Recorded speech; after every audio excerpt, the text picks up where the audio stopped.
Hello, this is Revere Sky. So, I have quite a few videos I need to make tonight, a few different topics. And the first topic is about the Kundalini energy and the bottled water. A lot of people that live on the planet, but right now we're just going to focus on melanated people, okay? Because we live another day without a cold or a flu or a sign of weakness or depression, we assume that everything's okay. You know what I mean? As long as you don't have a headache, as long as you're not ill or something, you assume that everything's okay. Until everything you do catches up with you. And because you do what you do, you say, oh no, that can't be true because it didn't kill me. But in fact, certain things can poison you slowly. So let's talk about the water. I don't care if the water's alkaline. I don't care if it's spring water. I don't care if it's distilled water. I don't care if it's purified. I don't care if it's reverse osmosis. I've come to the conclusion through my own self-biological experience and experimenting that all bottled water has been compromised. That's correct. Some of this bottled water may not be acidic, but it's still compromised when it comes down to interfering with your endocrine system, preferably your medulla oblongata, your pineal gland, and your third eye. The reason I say that is my Kundalini not only used to rise and used to shoot through the back of my head to the front of my head, through my brows, and out of my crown. For the last 7 months, that sensation, that implosion, that burst of energy is slowly deteriorating. It's barely able to work anymore. And you know, I started noticing that the spring water was tampered with. Like, not only it was spring water, but they were putting preservatives in it to give it shelf life. Not only that, they were using ascorbic acid, okay? But even the distilled water seems like it's been tampered with. Like we're still being poisoned with fluoride. And it's really starting to disturb me. And I'm starting to think that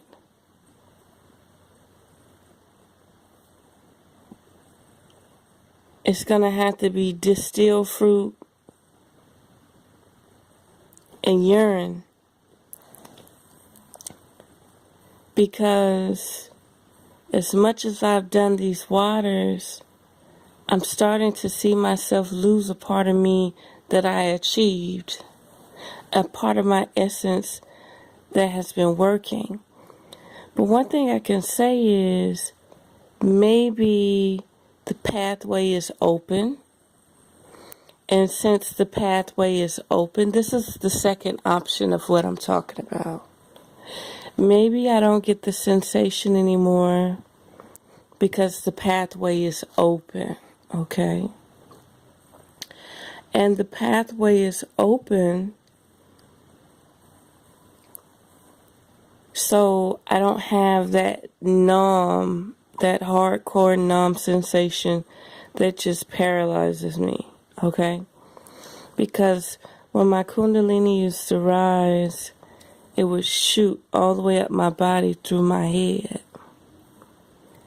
And I would be like in a stuck state, and it would be generating my body and my cells, and then it'll go back down again. But now it's able to rise up my spine, but it's not going up to my brain like it's supposed to. So maybe the sensation doesn't last forever. Maybe when it was numb, it was penetrating, working its way through. But now that the pathway is open and it's able to run smoothly, maybe it has changed.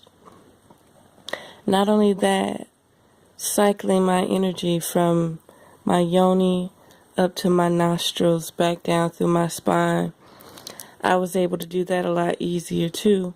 And for some reason, it's not the same sensation and power that it was before. So I'm starting to think that bottled water has become a danger zone. And again, like I say, the second option could actually be that the pathways are now open, so I'm not getting that same sensation, okay? But I do know the force that was flowing through me is down to a minimum. It's not the same strength. So what I'm saying is, the only thing that I can see that would deviate or suppress such a force is the bottled waters. I've done alkaline waters, I've done spring waters, I've done distilled waters. I stayed away from purified waters and drinking water. Now, I'm starting to see that no matter what you drink, they are adding stuff to the water that's not on the label at all. They don't care. And people keep saying, revere sky, revere sky. I want my Kundalini energy to rise. I want this, I want that. But maybe we're to the point now when they actually see, no matter how much suppression this black being went through, that their Kundalini still rose. They went in high alert mode, okay? To the point where they say they don't give a fuck. And they actually just put the stuff in the waters anyway, okay? So this is something to think about. It's really time to catch rainwater. I know you may say revere skies, chemtrails. Catch the rainwaters. You need this option. Drink well water. Even though it smells like egg and sulfur, drink well water. Now it's time to magnetize the water, where you put magnets in your water. So if there's any particles that are not dissolved and they're actually floaters or something, or sinkers, you can see these particles, metals, collect to the magnets, okay? This is very crucial. Now, one thing I can say, even though that force, I don't feel that force anymore, I'm highly intuitive. I can think, I can feel, I can send out universal messages. Not only that, I'm a bit vulnerable too, because certain devices and stuff try to psychologically attack me as well. But at the same time, I get some highly valuable information in the process. Even though I have to deal with the psychic attacks, I can still receive the messages that I need. I still can hear the pulse of the universe, the pulse of the earth, everything, okay? I can feel it, I can hear it, but that force that was running through me so powerfully has minimized its effects, and it's kind of disturbing me I'm starting to think that all bottled water is contaminated. So we're really gonna have to put our heads together and figure out a way that we can get some pure water, okay? And stick with it. So yeah, there you have it. Unearth the magic. The truth will definitely set you free. Mwah.